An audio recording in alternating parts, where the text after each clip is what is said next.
सबसे पहले आपको यह बताएंगे कि क्या उत्तर प्रदेश की अटाला मस्जिद के नीचे भी हिंदू मंदिर दफन है। यह मस्जिद उत्तर प्रदेश के जौनपुर में है और इस मामले में 16 दिसंबर को निचली अदालत का एक बड़ा महत्वपूर्ण फैसला आया था। इस फैसले में अदालत यह बताएगी कि इस मस्जिद का सर्वे कैसे होगा और इस सर्वे के लिए सरकार को क्या इंतजाम करने होंगे। और यह मामला इसी साल कोर्ट में दायर हुआ था, जिसके बाद अदालत ने इस मस्जिद का सर्वे कराने के आदेश दे दिए। लेकिन मुसलमानों ने सर्वे करने वाली टीम और पुलिस को इस मस्जिद में प्रवेश करने से रोक दिया और तभी से यह विवाद अब अदालत में लंबित है। अदालत को अब यह तय करना है कि इस मस्जिद का सर्वे कैसे होगा और स्थानीय मुसलमान इस सर्वे में बाधा पैदा नहीं करेंगे। मुस्लिम पक्ष का दावा है कि यह मस्जिद 616 वर्ष पुरानी है और इस मस्जिद के नीचे हिंदू मंदिर होने का दावा बेबुनियाद है। दूसरी तरफ हिंदू पक्ष कहता है कि यह मस्जिद शुद्ध रूप से एक प्राचीन मंदिर का हिस्सा है और इसके साक्ष्य इस मस्जिद के नाम पे ही मौजूद है। इस मस्जिद का नाम है अटाला मस्जिद। इसमें अटाला का अर्थ हिंदू देवी अटाला से बताया जाता है, जिनके नाम पर 12वीं शताब्दी में एक मंदिर का निर्माण हुआ था, जिसे अटाला देवी मंदिर या देवल अटाला मंदिर कहते हैं। लेकिन बाद में 15वीं शताब्दी में इस मंदिर को तोड़कर यहां मस्जिद का निर्माण हुआ और इसे अटाला मस्जिद का नाम दिया गया। यह इस मस्जिद की कहानी है। अब जो एएसआई का सर्वे होना है उसे तो जो मुस्लिम पक्षकार हैं और मुस्लिम पक्ष है वो होने नहीं दे रहा, क्योंकि सर्वे करने वाली टीम को इस मस्जिद में प्रवेश ही नहीं करने दिया जा रहा। लेकिन इस मस्जिद को लेकर एक सर्वे आज से 150 वर्ष पहले हो चुका है, इसलिए आज मैं 146 साल पुरानी एएसआई की एक रिपोर्ट अपने साथ लाया हूं, जिसे ब्रिटिश सरकार में आर्कियोलॉजिकल सर्वे ऑफ इंडिया ने प्रकाशित किया था। दिल्ली के कुतुब मीनार और संभल की शाही जामा मस्जिद की तरह एएसआई की यह सर्वे रिपोर्ट भी उसके पहले British director general A Cunningham ने तैयार की है। इस रिपोर्ट के मुताबिक यह दावा गलत है कि जौनपुर शहर को मुसलमानों ने बसाया था। तो पहली बात नोट करने वाली यह है कि यह दावा गलत है कि जौनपुर शहर मुसलमानों ने बसाया था। मुसलमानों के यहां आने से पहले भी जौनपुर शहर में कई हिंदू बस्तियां और मंदिर थे, जिनमें अटाला मंदिर का महत्व सबसे ज्यादा था। यह वही मंदिर था जिसका निर्माण राजा जयचंद राठौर ने करवाया था। जयचंद राठौर वही हिंदू राजा थे जिन्होंने तराइन के युद्ध में मोहम्मद गौरी का साथ देकर हिंदू सम्राट पृथ्वीराज चौहान के साथ गद्दारी की थी और इसके बाद पृथ्वीराज चौहान इस युद्ध में हार गए थे। हालांकि एक वर्ग ऐसा भी है जो इस दावे को गलत मानता है और कहता है कि राजा जयचंद राठौर गद्दार नहीं थे। वर्ष 1192 में जब पृथ्वीराज चौहान की हार हुई, तब भारत में गुलाम वंश, दिल्ली सल्तनत और मुगलों का शासन आया, जिन्होंने कई हिंदू मंदिरों को ध्वस्त करके उन पर मस्जिदें बनाई। यह सब इतिहास में लिखा है। इनमें जौनपुर की अटाला मस्जिद भी शामिल थी, जिसे पहले अटाला मंदिर कहा जाता था। एएसआई की यह रिपोर्ट कहती है कि जब 14वीं शताब्दी में फिरोज शाह तुगलक जौनपुर आया, तब उसने यहां कई हिंदू मंदिरों को नष्ट किया, जिनमें एक मंदिर का नाम था करार बीर। इस मंदिर को नष्ट करने के बाद जब फिरोज शाह तुगलक पास की एक चट्टान पर जाकर खड़ा हुआ, तो उसने इस चट्टान से अटाला मंदिर को देखा। यह मंदिर देखने में इतना आकर्षक था कि फिरोज शाह तुगलक ने इसे तत्काल नष्ट करने के आदेश दिए। उस समय जौनपुर के हजारों हिंदुओं ने इस मंदिर की रक्षा के लिए अपने प्राणों की आहुति दी थी। एएसआई की रिपोर्ट कहती है कि फिरोज शाह तुगलक ने इतने हिंदुओं का कत्लेआम किया कि गोमती नदी का पानी खून की तरह लाल हो गया था। लेकिन हमने इसी फिरोज शाह तुगलक को भारत का नायक बना दिया है। कैसे? आज भारत की राजधानी दिल्ली में एक बड़ी सड़क है, प्रमुख सड़क, जिसका नाम है फिरोज शाह रोड। जो लोग दिल्ली में आते जाते हैं, दिल्ली में रहते हैं, वो जानते हैं दिल्ली में एक बहुत प्रमुख सड़क है जिसका नाम फिरोज शाह के नाम पर है, फिरोज शाह रोड। और ये लटियंस दिल्ली में है, यानी भारत की संसद भवन से यह जगह मुश्किल से 1 किलोमीटर दूर होगी। और इसी दिल्ली में एक लेन भी है जिसे हम तुगलक लेन कहते हैं। एक रोड पहले हुआ करती थी, तुगलक रोड, वो भी थी। तो तुगलक के नाम पर तुगलक रोड, तुगलक लेन, फिरोज शाह रोड, और दिल्ली के क्रिकेट स्टेडियम का नाम भी पहले फिरोज शाह कोटला स्टेडियम हुआ करता था। याद कीजिए, वर्ष 2019 में इसका नाम बदल दिया गया था। उससे पहले यह स्टेडियम भी फिरोज शाह कोटला कहलाता था। इसके अलावा हमारे स्कूलों के इतिहास की किताबों में भी फिरोज शाह तुगलक का कई जगह जिक्र किया गया है, जबकि इसी फिरोज शाह तुगलक ने इतने हिंदुओं का खून बहाया कि गोमती नदी का पानी खून जैसा लाल हो गया था। इस रिपोर्ट में ऐसा लिखा है, और आज मैं आपको इस रिपोर्ट के कुछ अंश पढ़कर सुनाना चाहता हूं। पहले आप देख लीजिए, ये वो रिपोर्ट है जो मैं आपके सामने आज पढ़ने वाला हूं।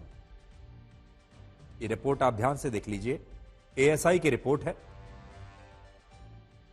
यहां मैं ये देखिए, एएसआई की ये रिपोर्ट है, और इस रिपोर्ट में लिखा हुआ है, अगर आप तिथि देखेंगे तो 1875-76 से 1877-78 की ये रिपोर्ट है।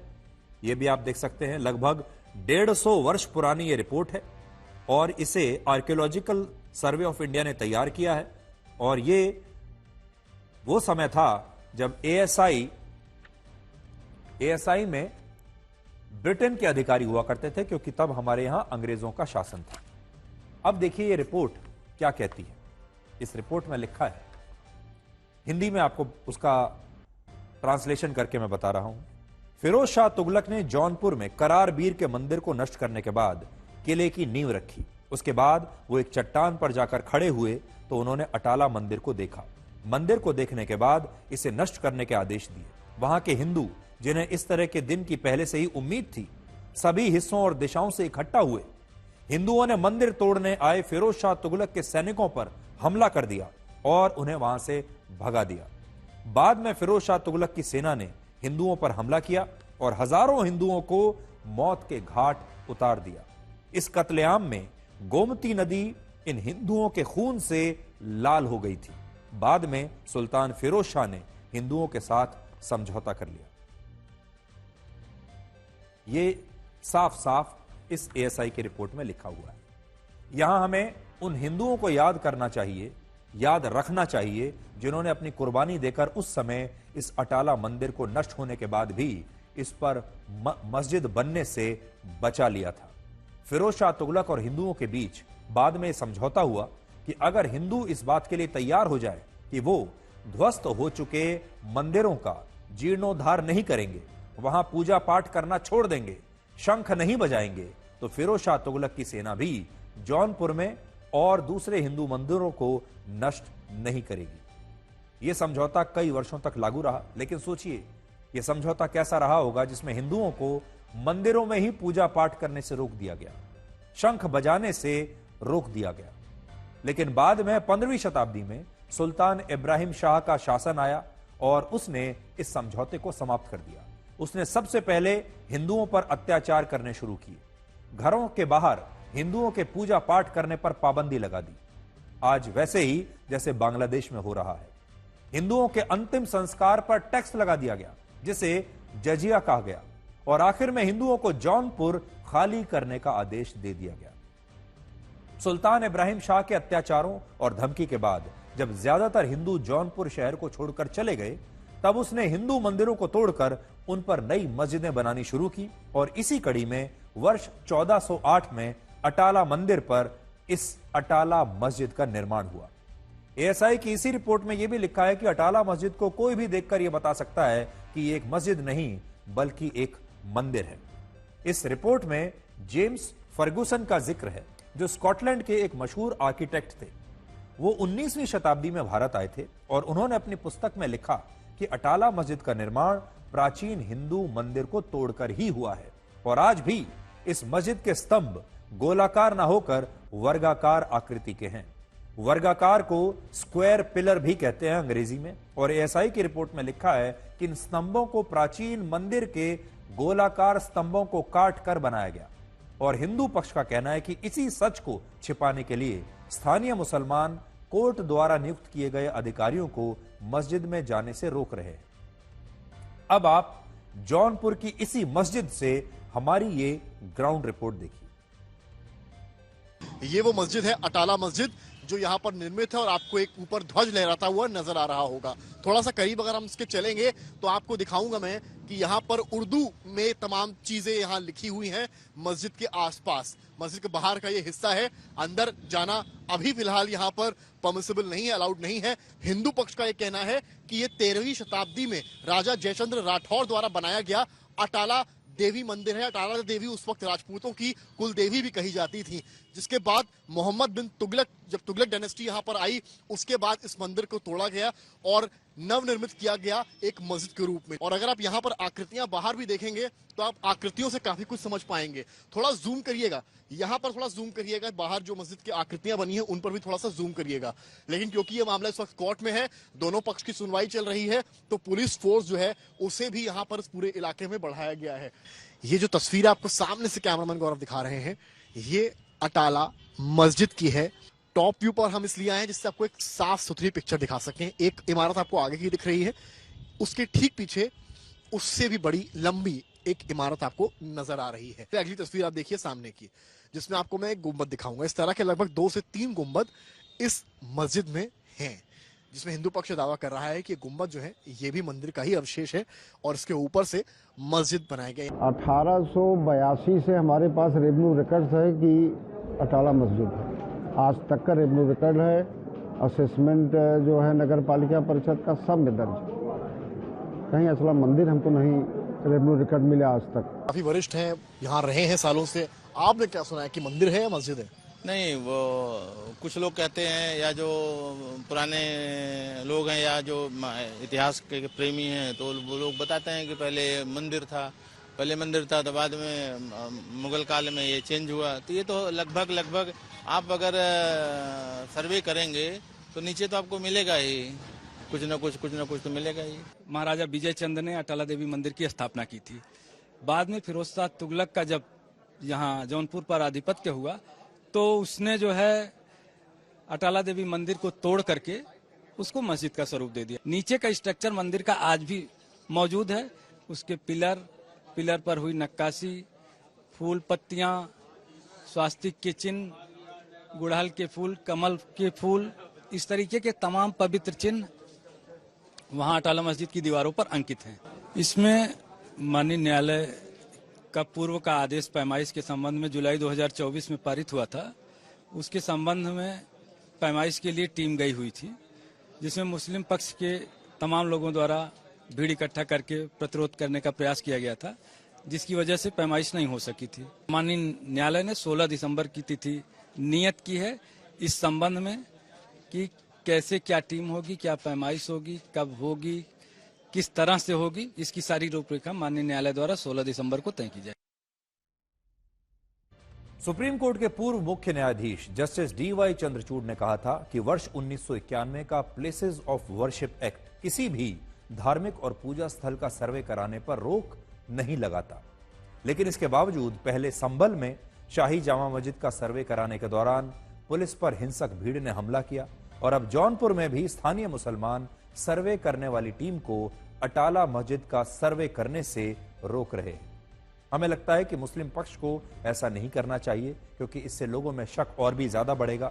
दूसरी बात यह है कि यह सब कुछ अदालत के आदेश पर हो रहा है और हिंदू पक्ष इसे बिल्कुल संवैधानिक तरीके से सुलझाने की कोशिश कर रहा है। इसीलिए इसका फैसला सड़कों पर नहीं हो रहा, हिंसा के जरिए नहीं हो रहा, याचिकाओं के जरिए, अदालतों के जरिए हो रहा है। और अदालतों में हमारे देश का संविधान चलता है, अदालतों में हमारे देश की कानून प्रणाली चलती है, इसलिए किसी को भी इससे समस्या नहीं होनी चाहिए। लेकिन आज एक बड़ा सवाल यह भी है कि यह पूरा विवाद आखिर जाकर कहां रुकेगा, या रुकेगा भी या नहीं रुकेगा। अयोध्या के बाद काशी का मामला आया, फिर मथुरा का मामला आया, फिर संभल, अजमेर शरीफ, दरगाह, दिल्ली की जामा मस्जिद और अब जौनपुर की अटाला मस्जिद पर भी यही विवाद खड़ा हो गया है और हर जगह यही कहा जा रहा है कि इनके नीचे मंदिर है। यह बात हमने आपको पहले भी बताई थी कि आज उत्तर प्रदेश में 299, राजस्थान में 170, महाराष्ट्र में 143, मध्य प्रदेश में 151, कर्नाटक में 192, हरियाणा में 77, गुजरात में 170, दिल्ली में 72 और बिहार में 77 स्थान ऐसे हैं जहां मस्जिद और दूसरे इस्लामिक ढांचों को लेकर विवाद है और दावा किया जा रहा है कि कि इनका निर्माण मंदिरों को तोड़कर या मंदिरों के अवशेषों से हुआ है। अब क्या ये सारे मामले अदालत में जाएंगे और क्या इन सभी मस्जिदों का सर्वे कराया जाएगा? क्या इतने सारे शहरों में, इतने सारे स्थानों पर, इतने सारे राज्यों में फिर से हम एक सांप्रदायिक तनाव पैदा कर देंगे? क्या यहां भी वैसा ही होने लगेगा जैसे संभल में हुआ है, जैसे अयोध्या में हुआ है, जैसा बाकी जगह पर हुआ है? यह सिलसिला आखिर कब थमेगा? क्या अब पूरे देश में ऐसे ही मस्जिदों को तोड़ा जाएगा? क्या पूरे देश में अब लोग कहने लगेंगे कि ताजमहल को भी तोड़ दीजिए? बड़ा सवाल यह है कि हमारे देश में प्लेसेस ऑफ वर्शिप एक्ट आज लागू है और यह एक्ट कहता है कि अब किसी भी धार्मिक स्थल का स्वरूप बदला नहीं जा सकता। इनमें से किसी का भी धार्मिक स्वरूप नहीं बदला जा सकता। ज्यादा से ज्यादा क्या हो सकता है? अदालत के आदेश पर एक सर्वे हो सकता है। सर्वे के जरिए ज्यादा से ज्यादा क्या होगा, यह पता चलेगा कि इन मस्जिदों की, इन ढांचों का इतिहास क्या है, आज से सैकड़ों वर्ष पहले क्या हुआ था।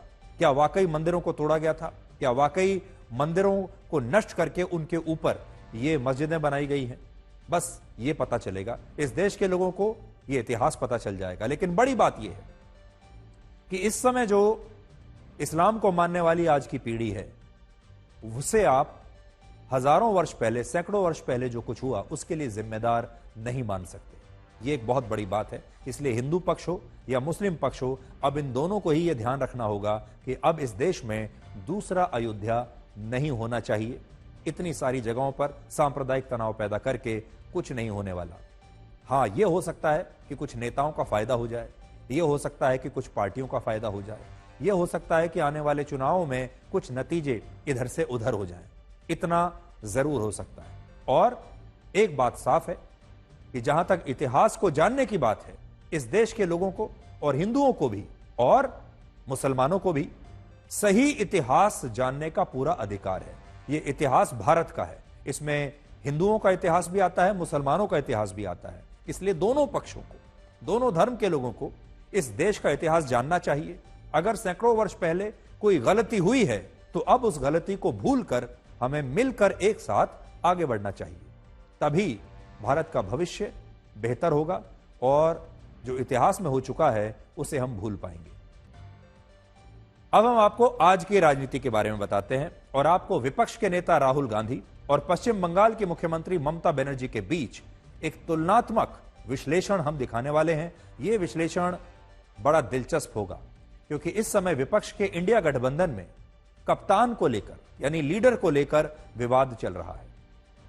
विपक्ष का एक धड़ा यह कह रहा है कि राहुल गांधी को इंडिया गठबंधन का कप्तान होना चाहिए और एक ग्रुप यह कह रहा है कि मुख्यमंत्री ममता बनर्जी को अब विपक्ष का नेतृत्व करना चाहिए, राहुल गांधी बीच में से हट जाएं, ममता बनर्जी विपक्ष की बेहतर नेता साबित होंगी। और इस विश्लेषण की शुरुआत करने से पहले मैं आपसे यह कहना चाहूंगा कि 6 महीना पहले याद कीजिए, जब लोकसभा का चुनाव हुआ था तो चुनाव के दौरान आपके सामने 2 चेहरे थे, एक राहुल गांधी का चेहरा और एक प्रधानमंत्री मोदी का चेहरा। प्रधानमंत्री मोदी का सबसे बड़ा जो प्रतिद्वंदी चेहरा था वो था राहुल गांधी का, और राहुल गांधी प्रधानमंत्री मोदी के साथ सीधी डायरेक्ट फाइट में थे।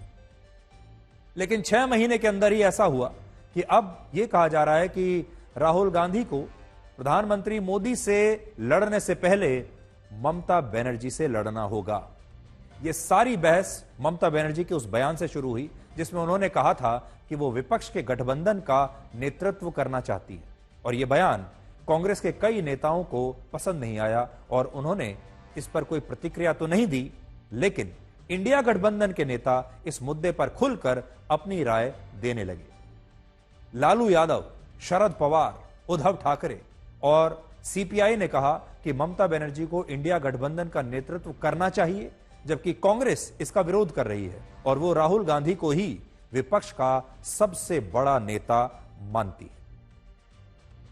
कांग्रेस उसकी आपत्ति जता रही है। लालू जी, कांग्रेस क्यों जताने से नहीं हो, ममता को दो। कांग्रेस उसकी आपत्ति जता रही है। लालू जी, कांग्रेस क्यों जताने से नहीं हो, ममता को दो। एक देशाचे प्रभावी नृत्य आहे, त्यांच्याकडे ती क्षमता आहे आज देशाच्या फायद्याविरुद्ध त्यांनी जे लोक निवडून बसवले ते अतिशय तत्वगार जागरूक कष्टाळू त्यामुळे त्यांना म्हणायचा अधिकार. Congress party will have to do serious introspection. Congress party will have to reach out to other constituents of India bloc and try to understand what are their problems, what are the issues, what are the grievances. हम सब लोग इस बारे में आपस में चर्चा कर रहे हैं. नेतृत्व में अगर इंडिया ब्लॉक के हमारे साथी बदलाव चाहते हैं, उसमें कुछ कारण हो सकते हैं, कुछ जिम्मेदारियां हो सकती है. तो कांग्रेस एक वरिष्ठ पार्टी है, राष्ट्रीय पार्टी है, तो कांग्रेस ने भी हमारे चर्चा में शामिल होकर उसमें हमको निर्णय लेने में मदद करनी चाहिए. 100% रिकॉर्ड है. जब भी नरेंद्र मोदी जी को मुंह की खानी पड़ी है और हरदम खानी पड़ी है तो वो पश्चिम बंगाल में ही खानी पड़ी है. आपके सामने है कि ममता बंदोपाध्याय ने जिस तरीके से किया वो केवल एक नेत्री नहीं, एक पंथ है. घर घर में है, पश्चिम बंगाल के घर घर में है देश के लोगों के. इंडिया गठबंधन की कोई मीटिंग हुई नहीं है तो चेंज ऑफ लीडरशिप का सवाल कहां पे उठता है? मीटिंग होने दीजिए, उसमें अगर ममता बनर्जी साहिबा इंडिया ब्लॉक की सदारत संभालना चाहती हैं तो दावा वहां पे करें, उस पर बहस होगी. लेकिन इलेक्शन, पार्लियामानी इलेक्शन के बाद इंडिया ब्लॉक की कोई मीटिंग हुई नहीं है तो लीडरशिप का सवाल कहां पे आ जाता है? समाजवादी पार्टी तो ये चाहती है कि इंडिया गठबंधन कायम रहे और इंडिया गठबंधन मिलके चुनाव लड़े. गठबंधन के नेता तो अभी खरगे साहब हैं. भाई जो बयान जिस तरह के लोग आगे दे रहे हैं, जो नहीं देना चाहिए. ये भी ध्यान रखना चाहिए कि उस समय इंडिया गठबंधन के साथ जुड़े हुए भी ममता बनर्जी चाहे हरियाणा हो, चाहे कश्मीर हो, चाहे झारखंड हो, चाहे महाराष्ट्र हो, एक लफ्ज अपना जुबान से नहीं निकली उनकी कि भाई इंडिया गठबंधन के पक्ष में वोट डाला करो. ये नहीं कही उन्होंने. और जो ये बात कहे जा रहा है ना कि इनके हटा के इनको, उनको हटा के इनको, ये टीएमसी पार्टी एक राष्ट्रीय पार्टी थे, आज वो क्षेत्रीय पार्टी में चले गए. राष्ट्रीय पार्टी की से आज क्षेत्रीय पार्टी बने गए और सिर्फ वो बंगाल में सीमित है. और यहाँ कैसे चुनाव होते हैं बंगाल में जो विपक्ष लोग हैं जानते हैं बखूबी. ये फूट डालना मतलब इंडिया गठबंधन को कमजोर करना. ममता जी बहुत बड़ी नेता हैं और हम उनके बारे में क्या बोल सकते हैं. ममता जी तो बड़ी नेता हैं. अब वो जो कह रही हैं उनको लग रहा होगा, लेकिन राहुल गांधी के अलावा कोई देश के अंदर नेतृत्व करने की स्थिति में नहीं है. बिल्कुल गलतफहमी दूर करके रखें. हमारी चाहे कैसी भी स्थिति रही हो, चाहे यहाँ से लेकर और कन्याकुमारी तक राहुल गांधी मिलेंगे. और राहुल गांधी जिस मजबूती के साथ बात को रख रहे हैं, मैं समझता हूँ उसमें कोई गुंजाइश नहीं है. और जैसा मैंने आपसे थोड़ी देर पहले कहा कि राजनीति में 6 महीने बहुत लंबा समय होता है. आप समय के इस चक्र को जरा देखिए. आज से 6 महीने पहले 4 जून को जब लोकसभा चुनाव के नतीजे आए थे, तब राहुल गांधी की तुलना प्रधानमंत्री नरेंद्र मोदी से हो रही थी. उन्हें सबसे बड़ा चैलेंजर माना जा रहा था. उन्हें प्रधानमंत्री मोदी का सबसे बड़ा प्रतिद्वंदी माना जा रहा था. लेकिन आज 6 महीने के अंदर ही स्थिति यह हो गई कि राहुल गांधी की टक्कर प्रधानमंत्री मोदी से नहीं, बल्कि अपने ही खेमे की ममता बनर्जी से हो रही है. और अब उन्हें विपक्ष के ही नेता ममता बनर्जी की तुलना में थोड़ा सा कमजोर मान रहे हैं. आपको याद होगा राहुल गांधी ने लालू यादव के साथ मटन बनाने का वीडियो बनाया था. उस वीडियो की बड़ी चर्चा भी हुई थी. लेकिन अब वही लालू यादव विपक्ष का नेतृत्व करने के लिए राहुल गांधी की जगह ममता बनर्जी की पैरवी कर रहे हैं. तो इससे क्या पता चलता है? यह पता चलता है कि अगर वीडियो बनाने के लिए किसी नेता को चुनना होता तो लालू यादव राहुल गांधी को ही चुनते. लेकिन विपक्षी गठबंधन की लीडरशिप के लिए वो राहुल गांधी को नहीं, बल्कि ममता बनर्जी को चुनना चाहते हैं. यानी वीडियो तक तो सब ठीक है, वीडियो बनाना है तो राहुल गांधी बेस्ट है, क्योंकि उससे व्यूज भी मिलते हैं, फॉलोअर्स भी बढ़ते हैं, चर्चाएं भी होती हैं. लेकिन जहां तक नेतृत्व का बात है वो ममता बनर्जी को चुनना चाहते हैं. मैं सबको पास आभारी हूं कि हर नेता ने मेरे को जो रेस्पेक्ट दिया है, मैं सबको लिए मैं आभारी हूं. मैं सबको सुस्वास्थ्य कामना करती हूं और ये लोग अच्छा रहे, इसको पार्टी अच्छा रहे, इंडिया अच्छा रहे, ये हम चाहती हूँ। अब एक तुलना करते हैं, विश्लेषण करते हैं दोनों के बीच। आपको राहुल गांधी और ममता बनर्जी के बीच एक तुलनात्मक विश्लेषण दिखाते हैं और आपको यह बताएंगे कि इन दोनों नेताओं में क्या अंतर है और इन दोनों की क्या खासियत है, इनकी कमजोरियां क्या हैं और इनके मजबूत पक्ष क्या हैं। पहला, राहुल गांधी इस देश के सबसे बड़े राजनीतिक खानदान से आते हैं जिसे नेहरू गांधी परिवार कहते हैं, और राहुल गांधी इस देश की सबसे पुरानी पार्टी कांग्रेस पार्टी में सबसे बड़े नेता हैं। जबकि ममता बनर्जी मिट्टी से जुड़ी नेता हैं, उनके खानदान में कोई पहले बड़ा नेता नहीं रहा, वो पहले कांग्रेस पार्टी की कार्यकर्ता हुआ करती थी और अब पिछले 13 वर्षों से लगातार बिना हारे पश्चिम बंगाल की मुख्यमंत्री। तो एक खानदानी नेता हैं, उनकी एक लेगेसी है। दूसरी तरफ ममता बनर्जी नीचे से उठकर आई है, कार्यकर्ता थी पहले, उसके बाद धीरे धीरे वो आगे बढ़ी और इतनी बड़ी नेता बन गई। तो दोनों में फर्क ये है, एक नेता ऊपर से पैरा ड्रॉपिंग करके आए हैं और दूसरी नेता नीचे से निकल कर आई है। दूसरी बात, राहुल गांधी को कांग्रेस पार्टी, जो कि देश की सबसे पुरानी पार्टी है, विरासत में मिली है, जबकि ममता बनर्जी ने अपने दम पर तृणमूल कांग्रेस पार्टी का गठन किया, उसे मजबूत बनाया और आज विपक्षी दलों में यह तीसरे नंबर की सबसे बड़ी पार्टी है। विपक्ष को अगर आप देखें तो पहले नंबर पर कांग्रेस है जिसके पास 99 सीट हैं, दूसरे नंबर पर समाजवादी पार्टी है 37 सीटों के साथ, ममता बनर्जी की पार्टी 28 सीटों के साथ तीसरे नंबर पर है और चौथे नंबर पर डीएमके है जिसके पास 22 सीटें हैं।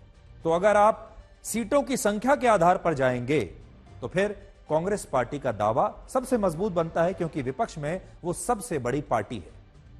लेकिन अगर आप राहुल गांधी और सिर्फ ममता बनर्जी की तुलना करेंगे तो मामला थोड़ा इधर उधर जा सकता है। लेकिन अगर सीटों की बात करें तो कांग्रेस सबसे आगे है, हालांकि उसके पास भी 100 सीटें नहीं है। तीसरी बात, वर्ष 2014 से अब तक कांग्रेस पार्टी राहुल गांधी के नेतृत्व में 40 से ज्यादा लोकसभा और विधानसभा के चुनाव हार चुकी है, जबकि ममता बनर्जी ने अपनी पार्टी को लगातार 3 बार पश्चिम बंगाल में विधानसभा चुनावों में जिताया है और वो भी बीजेपी को हराकर। और वर्ष 2011 से वो लगातार बिना हारे पश्चिम बंगाल के मुख्यमंत्री बनी हुई हैं। बीजेपी ने लाख कोशिश कर ली, पूरी ताकत लगा दी, टीएमसी को तोड़ दिया, फिर भी ममता बनर्जी हारी नहीं। इसके अलावा वर्ष 2014 से 2024 के बीच 10 साल में राहुल गांधी के समय में 3 बार ऐसा हुआ जब कांग्रेस पार्टी लोकसभा चुनाव में 100 से भी कम सीटें जीत पाई। 2024 में 99, 2019 में 52 और 2014 में 44 सीटें कांग्रेस की ने जीती थी और यह कांग्रेस का सबसे बुरा दौर था, कांग्रेस का सबसे बुरा स्कोर था। इससे कम सीटें कांग्रेस ने कभी नहीं जीती और यह दौर था राहुल गांधी का, यह बात नहीं भूलनी चाहिए। चौथी बात, राहुल गांधी के नेतृत्व में कांग्रेस ने इस बार के लोकसभा चुनाव में 99 सीटें जीती, जो कि पिछली बार के मुकाबले तो बहुत ज्यादा लगती हैं, लेकिन अगर आप इतिहास देखें तो कुछ भी नहीं है। लेकिन इस जीत के बाद भी कांग्रेस हरियाणा और महाराष्ट्र के चुनाव में बुरी तरह से हारी और हिमाचल में जहां उसने विधानसभा का चुनाव जीता था वहां भी लोकसभा चुनाव में वो जीत नहीं पाई। दूसरी तरफ ममता बनर्जी ने पश्चिम बंगाल के लोकसभा चुनाव में इस बार बीजेपी को सिर्फ 12 सीटों पर समेट दिया। तो आप सोचिए, बीजेपी से दोनों में से कौन सा नेता ऐसा है जो बेहतर तरीके से बीजेपी से लड़ रहा है और जो बीजेपी को लगातार पीट रहा है, ममता बनर्जी या राहुल गांधी? पांचवी बात, राहुल गांधी यूट्यूब और सोशल मीडिया वाली राजनीति करते हैं। उनकी जो राजनीति है वो सोशल मीडिया के और यूट्यूब के व्यूज के इर्द गिर्द घूमती है।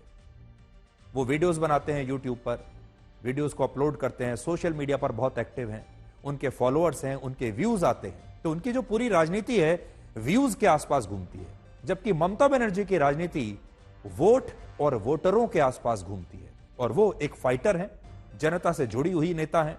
सोशल मीडिया पर वीडियो बनाने के लिए वो राजनीति नहीं करती, उनकी राजनीति जमीन से जुड़ी हुई है, मिट्टी से जुड़ी हुई है, वो दिन भर वीडियोस नहीं बनाती। छठी बात, राहुल गांधी की राजनीति के बड़े मुद्दे कौन से हैं? रफाल फाइटर जेट की डील, गौतम अडानी और संविधान खतरे में है, ये उनके 3 सबसे बड़े मुद्दे हैं। इन मुद्दों में आम लोगों की जो भागीदारी है वो बहुत ही कम है, क्योंकि ये मुद्दे आम जनता से जुड़े हुए नहीं, जबकि ममता बनर्जी आम लोगों के मुद्दों की राजनीति करती हैं और उनका नारा है मां, माटी और मानुष। सातवीं बात, राहुल गांधी टी शर्ट पहनकर राजनीति करते हैं और ममता बनर्जी एक बहुत ही सस्ती सूती साड़ी और हवाई चप्पल पहनकर आम जनता की राजनीति करती है। और आखिरी पॉइंट यह है कि राहुल गांधी की छवि राष्ट्रीय नेता की है। उन्हें देश के चारों कोनों में लोग जानते हैं।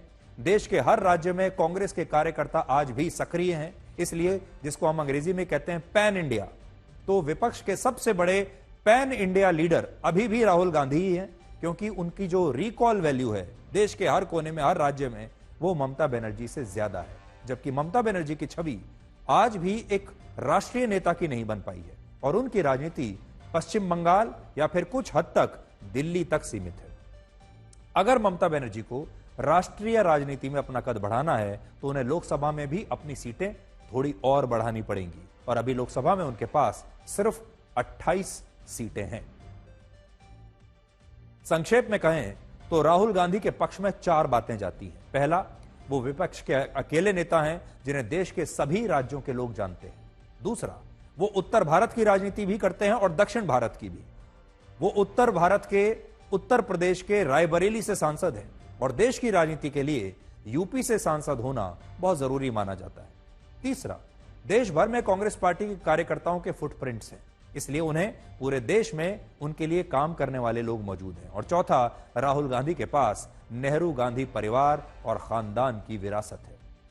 ममता बनर्जी के पक्ष में ये बातें जाती हैं। पहला, वो मिट्टी से जुड़ी एक फायर ब्रांड नेता हैं जिन्हें रोकना बड़ा मुश्किल है और जो आग में चलती हैं, आग पर चलती हैं, रिस्क लेना जानती हैं, लीड करना जानती हैं। दूसरा, वो एक महिला नेता हैं और इस समय देश में अकेली महिला मुख्यमंत्री हैं, तो एक महिला नेता का होना भी उनके पक्ष में जाता है। और जिस तरीके से हमारे देश में महिला वोटरों की भागीदारी लगातार बढ़ रही है, हो सकता है कि अगर ममता बनर्जी को यह मौका दिया जाए तो हमारे देश की महिलाएं कम से कम उनके साथ जरूर आ सकती हैं। और तीसरा, ममता बनर्जी पर अब तक भ्रष्टाचार का कोई निजी आरोप अभी तक नहीं लगा है। उनकी सरकार पर तो बहुत आरोप लगे हैं, उनकी पार्टी में नेताओं पर बहुत आरोप लगे हैं, लेकिन निजी तौर पर उन पर नहीं है। और चौथा, विपक्षी नेताओं में उनकी स्वीकृति ज्यादा है।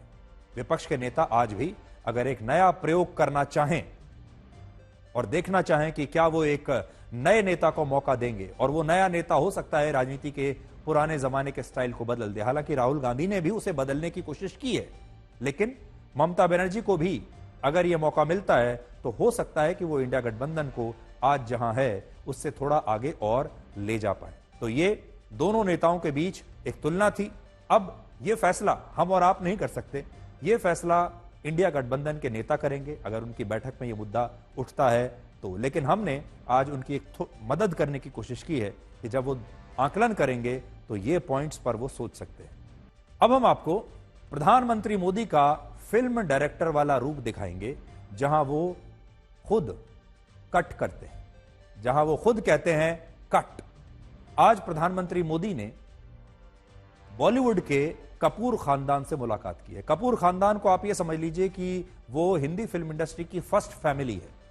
14 दिसंबर को राज कपूर की 100वीं जयंती पर एक विशेष फिल्म फेस्टिवल का आयोजन होगा और इसके लिए कपूर खानदान ने प्रधानमंत्री मोदी को आमंत्रित किया है और पूरा के पूरा कपूर खानदान प्रधानमंत्री मोदी से मिलने के लिए दिल्ली आया उनके घर पर।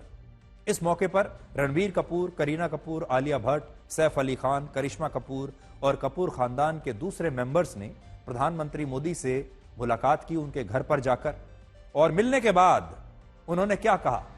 उन्होंने कहा मोदी एक ग्लोबल लीडर है, उनसे मिलना गर्व की बात है और प्रधानमंत्री मोदी से मिलकर उनकी जिंदगी सफल हो गई। आपने देखा होगा कि अक्सर फिल्मों में डायरेक्टर जो होता है वो शूटिंग के दौरान कट कहता है, कट बोलता है जब उसे सीन को कट करना होता है। लेकिन आज की इस शूटिंग के डायरेक्टर शायद खुद प्रधानमंत्री मोदी थे, इसीलिए आज कट कहने की बारी प्रधानमंत्री मोदी की थी। और जिस अंदाज में उन्होंने कट कहा उसे सुनकर आप सब लोग भी शायद हंसने लगेंगे। पिछले हफ्ते जो हमारी व्हाट्सएप फैमिली ग्रुप है, हमें एक हफ्ते से सिर्फ ये डिसाइड करें कि हम कैसे आपको कहेंगे प्राइम मिनिस्टर जी, प्रधानमंत्री जी। रीमा बुआ मेरे को रोज फोन करके पूछ रही है क्या मैं ये बोल सकती हूँ, क्या मैं ये वो बोल सकती हूँ। मैं भी आपका परिवार का हूँ भाई, आपको जो मर्जी पड़े वो बोलिए। बहुत अच्छा रट गया। आदरणीय प्रधानमंत्री श्री नरेंद्र मोदी जी। कट।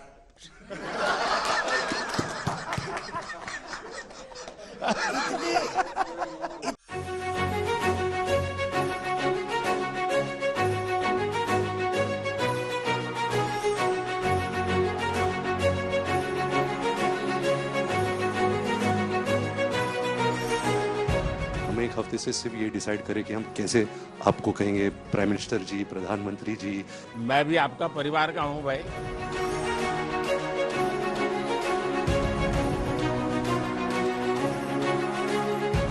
वेट करी थी जब आपको मिलेगी, 10 साल से बनाए करेंगे। 10 साल? जी 10 साल। पहले इन्वेस्टमेंट करना था भाई।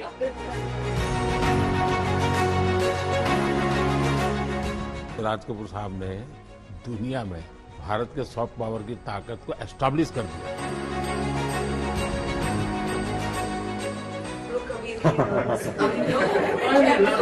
आपको कैमरा चालू नहीं होता करना, फोटो तो रैली होता होगा।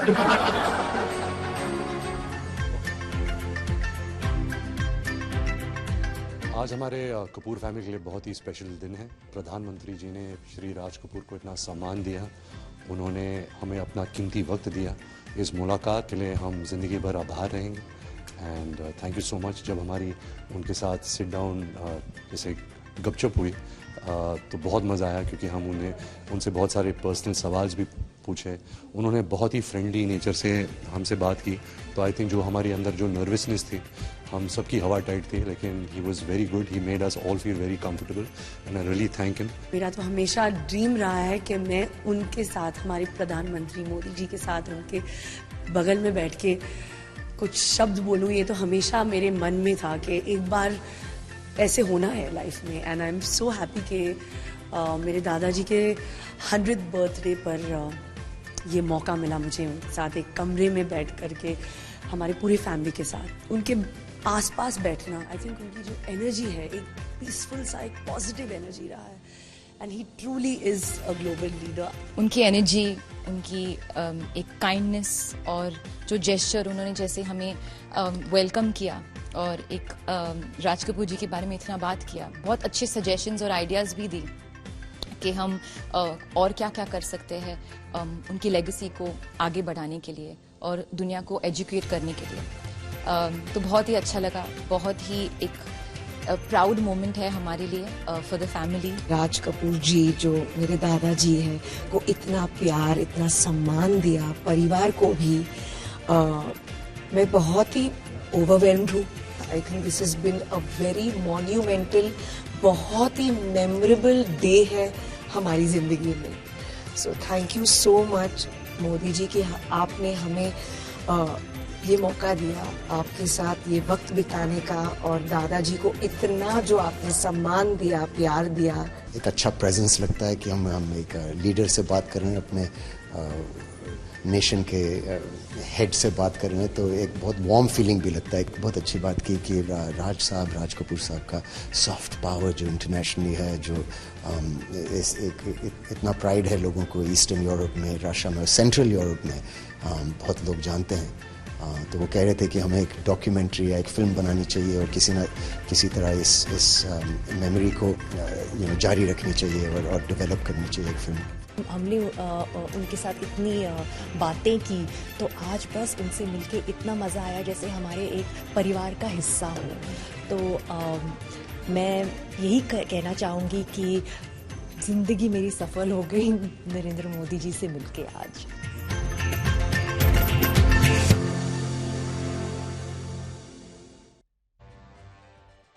तो कपूर खानदान के लोग कह रहे हैं कि आज उनकी जिंदगी सफल हो गई, क्योंकि आज प्रधानमंत्री मोदी से उनकी मुलाकात हो गई। कपूर खानदान में ज़्यादातर जो लोग हैं वो एक्टर्स हैं, और आप जानते हैं कि एक्टर्स जब फिल्म में कोई डायलॉग बोलते हैं तो वो डायलॉग लिखा हुआ होता है, उसे कोई और बोलता है, और इस डायलॉग को कैसे बोलना है ये भी कोई और बताता है। निर्देशक बताता है कि डायलॉग कैसे बोलना है, और राइटर जो है वो ये बताता है कि क्या बोलना है। लेकिन आज प्रधानमंत्री मोदी के सामने जब ये लोग बैठे हुए थे तो शायद इनके जो डायलॉग्स थे वो इन्हें खुद लिखने थे, निर्देशन भी शायद खुद ही करना था, और इसीलिए आज इन्होंने इतनी अच्छी अच्छी बातें कही हैं अपने अंदाज में, जैसा इनके दिल से निकला वैसा। लेकिन आज सैफ अली खान प्रधानमंत्री मोदी की तारीफ जरूर कर रहे थे, लेकिन आज से करीब 2 महीने पहले ही सैफ अली खान ने इंडिया टुडे कॉन्क्लेव में कांग्रेस के नेता राहुल गांधी को भारत का सबसे बहादुर और ईमानदार नेता बताया था और कहा था कि राहुल गांधी जो भी कर रहे हैं वो वाकई कमाल का है। I think what Rahul Gandhi has done has also been very impressive, because there was a point where people were disrespecting things he was saying and things he was doing, and I think he's turned that around by working very hard in a very interesting way. I think, and beyond that, I mean, I don't want to get into a thing of who I support and what my politics is, because I want to be apolitical in my outlook. And I think the country has spoken quite clearly. I'm happy about one thing, that democracy is alive and thriving in India. फिल्मी लोग जो होते हैं, फिल्मी कलाकार जो होते हैं, वो अपने आप को राजनीति से हमेशा दूर रखते हैं, अपने आप को हिंदू मुस्लिम जैसे मुद्दों से हमेशा दूर रखते हैं। वो ना मंदिर की पैरवी करते हैं ना मस्जिद की पैरवी करते हैं, क्योंकि वो जानते हैं कि जब उनकी फिल्में रिलीज होंगी तो उन्हें हिंदू दर्शक भी चाहिए और मुस्लिम दर्शक भी चाहिए, और उनका एक गलत बयान एक बहुत बड़े वर्ग को नाराज कर सकता है और उसका असर उनकी फिल्मों पर पड़ता है। इसलिए उन्हें सबसे पहले यह देखना है कि उनकी फिल्मों के लिए क्या अच्छा है, और उन्हें ज्यादा से ज्यादा दर्शक चाहिए, चाहे वो किसी भी धर्म के हों, किसी भी जाति के हों। इसलिए आपने देखा होगा ज्यादातर जो फिल्मी कलाकार होते हैं वो अपने आप को राजनीति से दूर रखते हैं। और सैफ अली खान भी प्रधानमंत्री मोदी से जब मिलने आते हैं तो उनकी भूरी भूरी प्रशंसा करते हैं, और जब बाहर निकलते हैं तो राहुल गांधी की भी उतनी ही तारीफ करते हैं। प्रधानमंत्री मोदी आजकल फिल्म इंडस्ट्री से जुड़े लोगों से लगातार मुलाकात कर रहे हैं। हाल ही में उन्होंने मशहूर अभिनेता जितेंद्र और उनकी बेटी एकता कपूर से मुलाकात की थी, और उन्होंने गोधरा कांड पर बनी जो फिल्म है साबरमती एक्सप्रेस, उसे उन्होंने देखा था। उसकी स्टार कास्ट के साथ जाकर उन्होंने साबरमती रिपोर्ट नाम की जो फिल्म थी उसे देखा।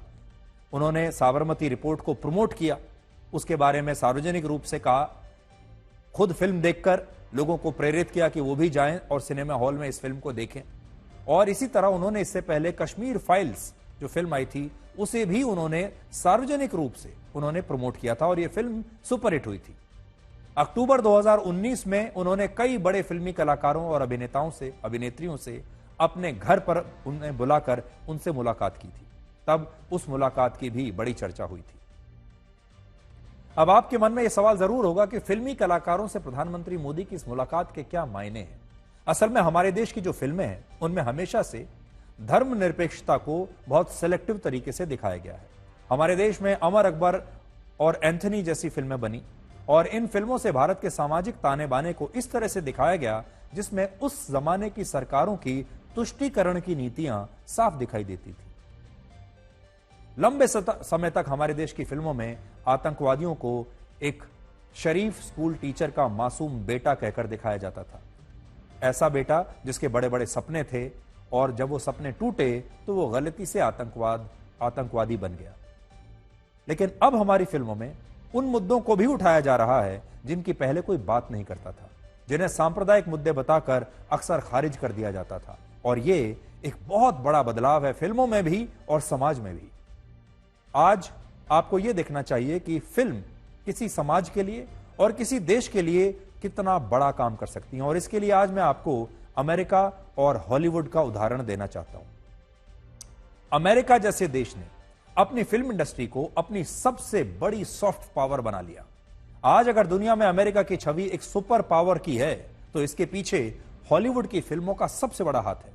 अमेरिका का रक्षा विभाग हॉलीवुड की उन फिल्मों को पैसे की मदद देता है, सब्सिडी देता है, टैक्स में छूट देता है जो फिल्में अमेरिका की सेना और व्हाइट हाउस की छवि को बढ़ा चढ़ाकर पेश करती है। पिछले 15 वर्षों में अमेरिका की सरकार ऐसी फिल्मों को 29,000 करोड़ रुपए की सब्सिडी और टैक्स में छूट दे चुकी है। इससे पता चलता है कि हॉलीवुड की जिन फिल्मों में अमेरिका की सेना, अमेरिका की खुफिया एजेंसी CIA उनकी अंतरिक्ष एजेंसी नासा और व्हाइट हाउस की तारीफ होती है, उन्हें सुपर पावर के तौर पर पेश किया जाता है, वो फिल्में बनाने के लिए अमेरिका सरकार बहुत मदद देती है, उन्हें प्रमोट करती है। आप इन्हीं फिल्मों को देखकर अपने दिमाग में अमेरिका की एक सुपर पावर वाली छवि बना लेते हैं। हॉलीवुड की इन फिल्मों में आपको अमेरिका के जबरदस्त लड़ाकू विमान देखने को मिलते हैं, बड़े बड़े एयरक्राफ्ट कैरियर्स आप देखते हैं, युद्धपोत देखते हैं, नासा का स्पेस स्टेशन देखते हैं। हॉलीवुड की साइंस फिक्शन फिल्में इस तरह से बनाई जाती हैं कि आपको यकीन हो जाए कि अगर कभी भविष्य में एलियंस ने इस दुनिया पर कभी हमला किया तो आपको बचाने के लिए अमेरिका की सेना ही आएगी। सारी रणनीति वहां अमेरिका में व्हाइट हाउस में बैठकर बनेगी और अमेरिका के जो राष्ट्रपति हैं वही दूसरे ग्रहों से आए एलियंस के साथ बातचीत करेंगे, वो दुनिया को बचाएंगे। अमेरिका कई दशकों से हॉलीवुड को एक सॉफ्ट पावर की तरह इस्तेमाल करता चला आ रहा है। अपने स्पेस प्रोग्राम को उन्होंने प्रमोट किया अपनी फिल्मों के जरिए। एक जमाने में जब कोल्ड वॉर चल रहा था तो अमेरिका की फिल्मों ने रशिया के खिलाफ प्रोपेगेंडा फिल्में बनाना शुरू किया और उनकी हर फिल्म में रशिया के खिलाफ एक प्रोपेगेंडा हुआ करता था। फिर जब अमेरिका की सेना अफगानिस्तान में लड़ने के लिए गई, इराक में लड़ने के लिए गई या फिर वियतनाम में लड़ने के लिए गई तो आपने देखा होगा उसी मुद्दे पर फिल्में बनने लगी कि अमेरिका की सेना अफगानिस्तान में कितना अच्छा काम कर रही है, इराक में कितना अच्छा काम कर रही है। तो इससे आप यह समझ सकते हैं कि इन्हीं फिल्मों को देखने के बाद, और सबसे बड़ी बात, जो सुपर हीरोज हैं अमेरिका के, जिनको आप कभी सुपरमैन के नाम से जानते हैं, कभी स्पाइडरमैन के नाम से जानते हैं, आयरन मैन के नाम से जानते हैं, इन सब फिल्मों में भी अमेरिका और उसकी ताकत को प्रमोट किया जाता है और पूरी दुनिया का युवा जब इन फिल्मों को देखता है तो वो मान बैठता है कि अमेरिका वाकई में सबसे शक्तिशाली देश है। भारत को भी अमेरिका से सीखकर अपनी फिल्मों का इस्तेमाल ऐसे ही करना चाहिए। दुनिया भर के लोग मानते हैं भारत की फिल्मों को कि इनमें नाच गाना बहुत अच्छा होता है, खाने पीने की बात होती है, लेकिन भारत की शक्ति को भी दिखाना चाहिए। और जीवन का एक ही उसूल रखें, यारी में गद्दारी नहीं और गद्दारों से यारी नहीं। नमस्कार। गर्मियों की छुट्टी होने वाली थी, मेरे पापा आने वाले थे तो हम लोग सभी खुश थे। तो मैं एक बेड पे चढ़ के डांस कर रहा था, लेकिन वो पहले ही आ गए। फ्रीज। तो मैं उस समय तो कंटिन्यू नहीं कर सकता था, तो फ्रीज फ्रेम टाइप का हो गया। कसम पैदा कर